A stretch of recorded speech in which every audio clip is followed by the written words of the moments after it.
Hello student, I hope आप बहुत ही अच्छे होंगे, मस्त होंगे, मजे में होंगे। मैं एक बार फिर से आ गया हूं एक और नई वीडियो के साथ। इस वीडियो में पढ़ने वाले पर्सनालिटी 3.3 का जो हम लोग बेसिक चीज़ों के बारे में पढ़ने वाले हैं।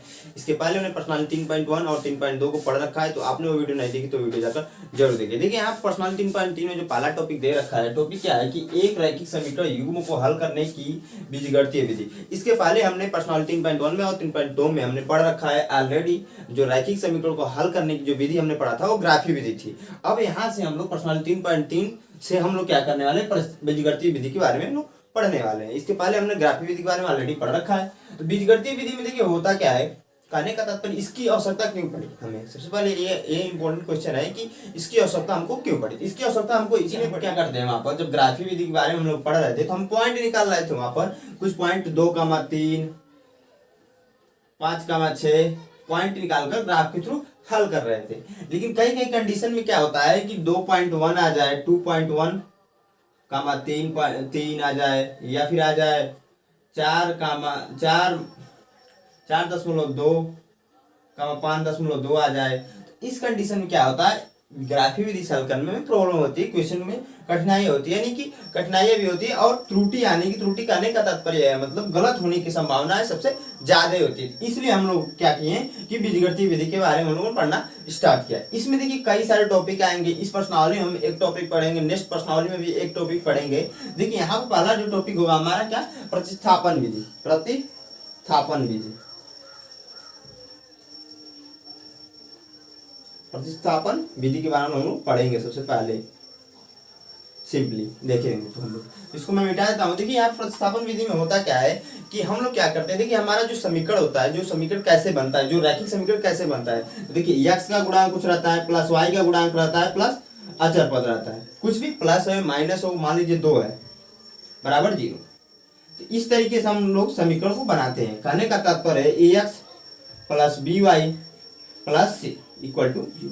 ये समीकरण का व्यापक रूप होता है। ये x का गुणांक होता है, y का गुणांक होता है, ये अचर पद होता है। यानी कि x के गुणांक और y के गुणांक और अचर पद से मिलकर हमें रैखिक समीकरण बनता है। सिंपली आप लोग को इतनी सारी चीजें पता होगी। देखिए होता क्या है प्रतिस्थापन विधि में, हम लोग क्या करते हैं कि अचर पद को प्रतिस्थापित करते हैं किसी कंडीशन में।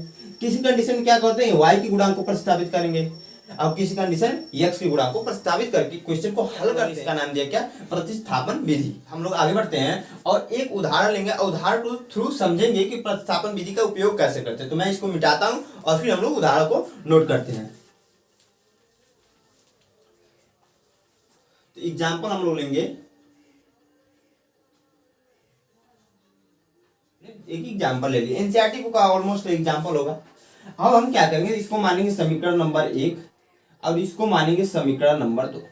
सिंपली क्या करते हैं, अब इसमें क्या करते हैं देखेंगे कि इसको हम लोग क्या करेंगे, इन दोनों समीकरणों में से हम लोग सबसे पहले क्या करते हैं, इन दोनों समीकरणों को में से एक समीकरण को लेते हैं। दोनों में से क्या करते हैं, एक के गुणांक को यानी कि x या y के गुणांक को एक तरफ करते हैं, अचर पद के साथ कर लेते हैं और x और y की वैल्यू को हम लोग फाइंड आउट करते हैं। कैसे, तो हम समीकरण नंबर 2 को जब लेंगे, समीकरण नंबर 2 को ले रहे हैं हम लोग, तो देखिएगा यहाँ पर मैं क्या कर रहा हूँ, इसको इधर ट्रांसफर जब करूंगा, देखिए कहने का मतलब यह है कि x इक्वल टू 3, जब इधर जाएगा तो -2y हो जाएगा, क्योंकि इधर का है प्लस का 2y, तो साइन चेंज होता है, आप लोग को पता ही होगा। मैंने ये कह रखा है कि हम लोग सबसे पहले क्या करते हैं, इन दोनों में से एक समीकरण को लेते हैं हम लोग सिंपली, और उसके बाद से क्या करते हैं, हम लोग क्या करते हैं कि x या y की वैल्यू को निकालते हैं। तो x और y की वैल्यू को निकालने के लिए हम क्या करते हैं, एक के गुणांक को यानी कि x की वैल्यू जब हम निकालेंगे तो y के गुणांक को अचर पद के साथ लिखते हैं, इक्वल टू के बाद लिखते हैं, कहने का मतलब बराबर के बाद लिख लेते हैं। और y का मतलब है x को एक साइड कर लेंगे,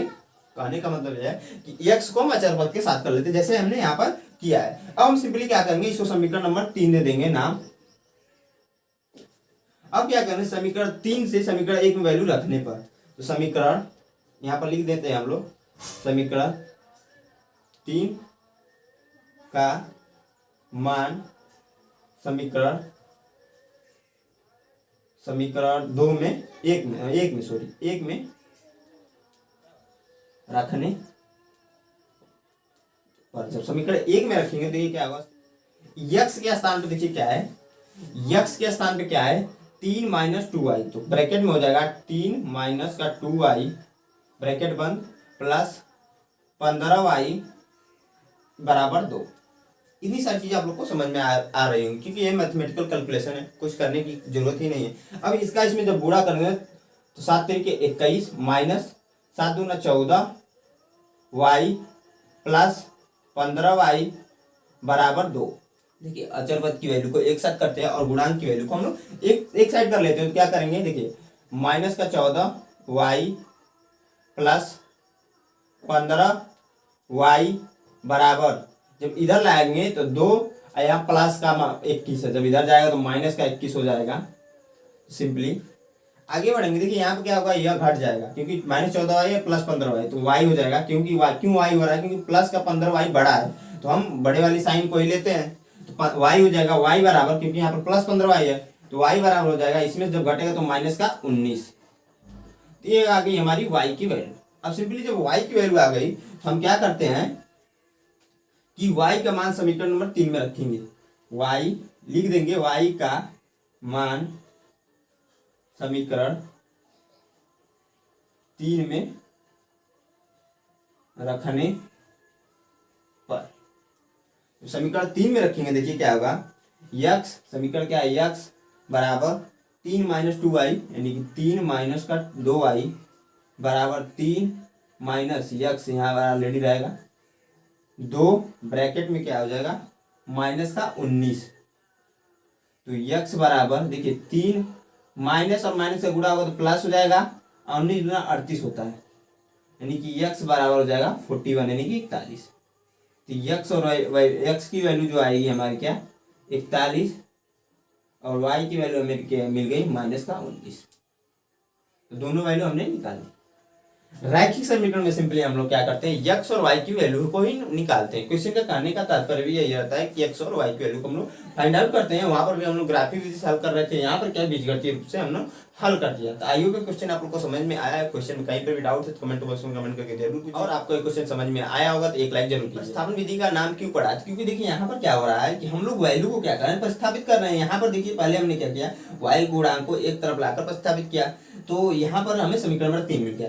सेम चीजें वहीं पर जब हमने y की वैल्यू निकाली तो y की वैल्यू जो है y की जो वैल्यू है समीकरण 3 पर स्थापित किया, इसीलिए इसका नाम हम लोग क्या रखती है, प्रतिस्थापन विधि। तो आइए ये क्वेश्चन आप लोग को समझ में आया होगा। अब हम बढ़ते हैं प्रश्नावली 3.3 का जो पहला उदाहरण है, एग्जैक्ट जो प्रश्नावली 3.3 का जो पहला उदाहरण उसको करेंगे। देखिए उदाहरण कराने का मतलब ये होता है, जो एनसीईआरटी बुक में उदाहरण जितने भी दे रखे होते हैं आप वो खुद से जरूर कीजिएगा, क्योंकि देखिए क्वेश्चन जो होते हैं, मेजर क्वेश्चन जो होते हैं एग्जाम में, बोर्ड एग्जाम में, देखिए मेजर क्वेश्चन जो होते हैं यूपी बोर्ड के एग्जाम में वहीं से पूछे जाते हैं, उसी के बेस्ट पूछे जाते हैं। जो एनसीईआरटी में जो देखिए पर्सनालिटी 3.3 का जो हमारे क्वेश्चन दे रखे होंगे पर्सनालिटी 3.3 में, वहां पर क्वेश्चन क्या होता है, थोड़ा सा क्वेश्चन देखिए वहां पर क्वेश्चन किस लिए देता है कि प्रैक्टिस के लिए आप लोग को देता है, उदाहरण समझाने के लिए देता है। पर्सनालिटी 3.3 क्वेश्चन होंगे वो क्या करते हैं कि जब पर्सनालिटी के क्वेश्चन होते हैं वो खुद से करने के लिए देता है, तो हम लोग उदाहरण जरूर करते हैं, जो इंपॉर्टेंट उदाहरण होते हैं हम उसको करते हैं और पर्सनालिटी के भी क्वेश्चन को हम लोग करते हैं। तो देखिए हम लोग चलिए पर्सनालिटी 3.3 का जो उदाहरण है उसको करते हैं। तो आप इसको नोट कर लीजिए, इसका स्क्रीनशॉट ले लीजिए। हाँ तो दोस्तों जो हमारा पहला उदाहरण है, जो 8वां उदाहरण है, बेसिकली इस प्रश्नावली का इस चैप्टर का 8वां उदाहरण है। इसके पहले जो हमने उदाहरण कराने में 2 ही टाइप के क्वेश्चन मिलेंगे। जो हमने इसके पहले उदाहरण कराया था उस टाइप के क्वेश्चन मिलेंगे और ऐसे मिलेंगे क्वेश्चन को। तो क्वेश्चन क्या कह रहा है, प्रश्नावली 3.1 की प्रश्न संख्या 1 को प्रस्थापन विधि से हल कीजिए। प्रश्नावली 3.1 की जो हमने प्रश्नावली 3.1 में जो हमने पहला क्वेश्चन पढ़ रखा था उसको प्रस्थापन विधि से हल करने के लिए बोल रहा है, प्रस्थापन विधि से हल करने के लिए बेसिकली बोल रहा है। क्वेश्चन क्या था मैंने उसको यहाँ पर लिख दिया, अपनी पुत्री से कहता है, कहने का तात्पर्य क्वेश्चन क्या है कि आफ्ताब अपनी पुत्री से क्या कहता है कि 7 वर्ष पूर्व में तुमसे 7 गुनी आय का था।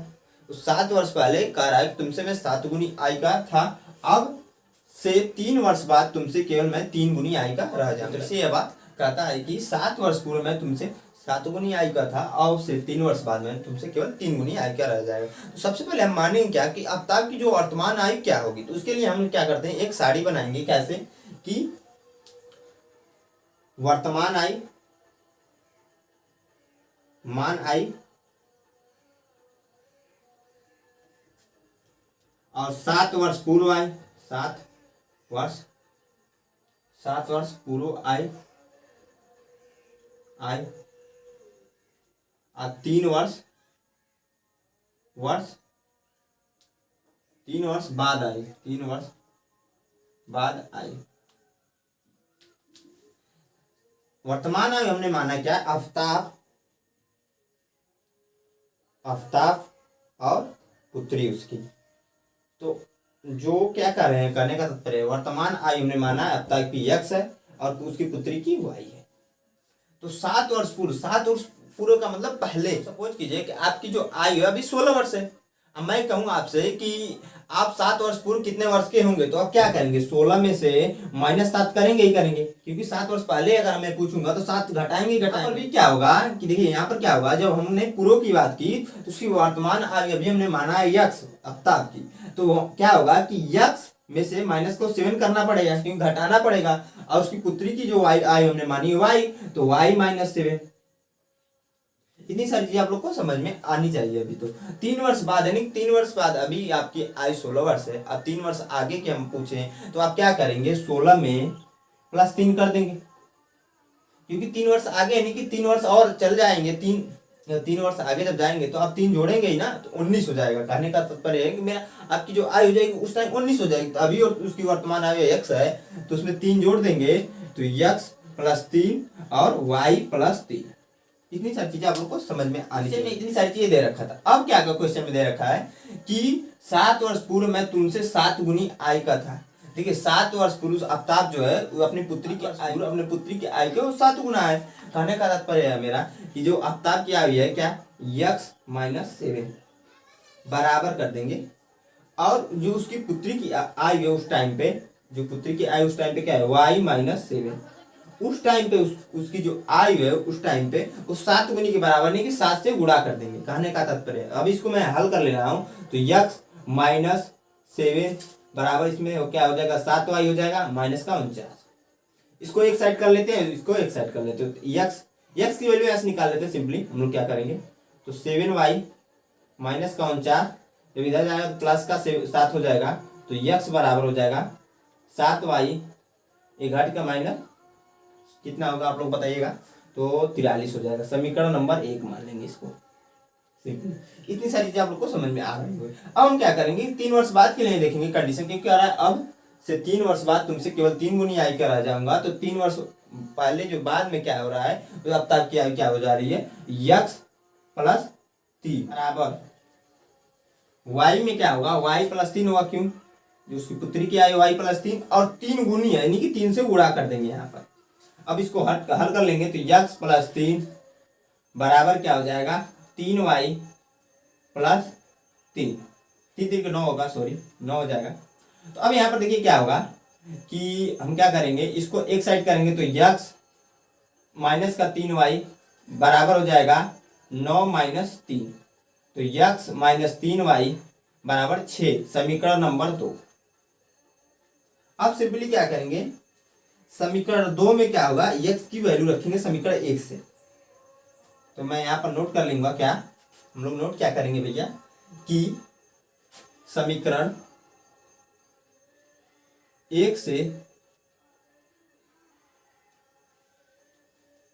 x का मान समीकरण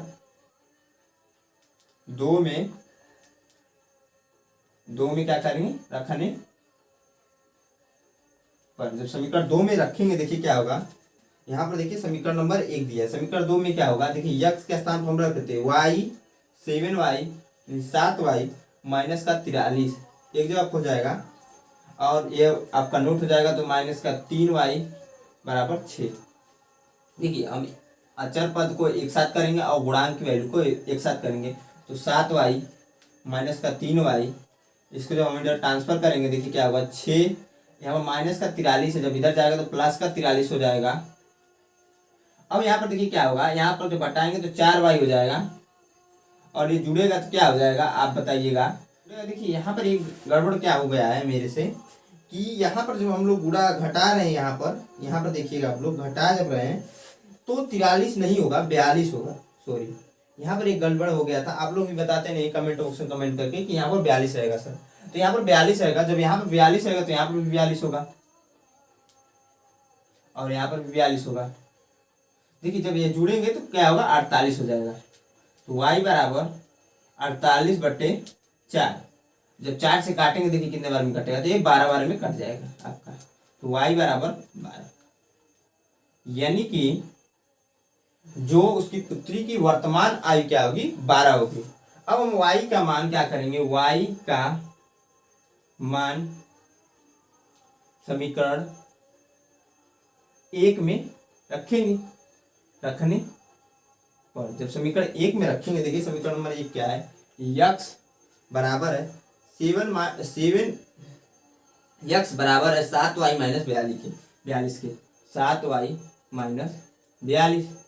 यहाँ पर क्या होगा 7 गुणे y के स्थान 12 तो 12 माइनस का 42 गुणा होगा 84 होगा, माइनस का 42 गुणा करके आप लोग देख लीजिएगा। पहाड़ा टेबल है 7 का जब टेबल देखिए 12 का जब टेबल 7 बार पढ़ेंगे तो 84 होगा, जब घटाएंगे तो यहाँ पर क्या होगा देखिए 42 होगा, यानी कि x बराबर 42।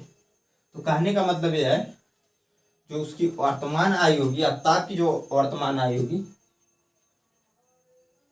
ताप की आयु जो हम लोगों ने निकाली, वर्तमान आयु 42 निकाली,